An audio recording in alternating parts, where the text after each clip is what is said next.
I want to say, first of all, thank you for the invitation. I am pleased to see so many familiar faces. I see Ingrid Saunders-Jones there, and my very good friend Alexis Herman sitting in the front row, and Johnny Ford there, and so many of you. So I'm very pleased to be here. And let me just suggest that as we look at 50 years, it's almost hard to believe that half a century has passed since those days. When we were coming in, I took note hearing Sam Cooke's "A Change Is Going to Come." Released December of 1964. Mr. Cooke decided to write that song based on the fact that he had lived so many issues as a black man in this country and suffered so many indiscretions.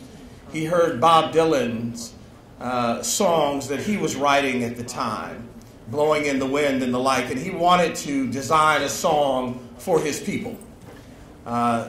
Sam only did that song once live on the Johnny Carson show. And he said that he chose not to do it live again for two reasons. One, because of the accompaniment of all the strings that had to come along with that song. But secondly, he at the time felt it might be too somber.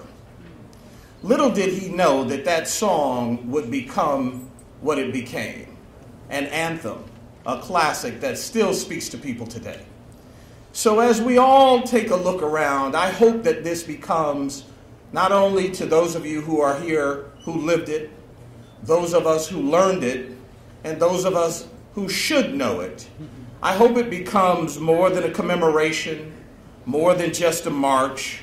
I hope we understand that it's more than a movie. It's more than Black history. This is a seminal moment that changed not only Black America, but changed this country.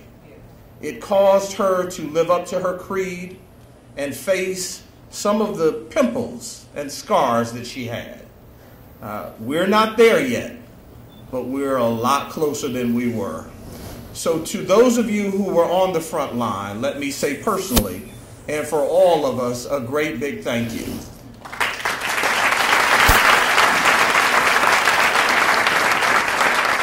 I thank God that it was your generation that was in the fore, as opposed to mine or this one that would have liked it on Facebook and just kept moving. So I appreciate that you were out there.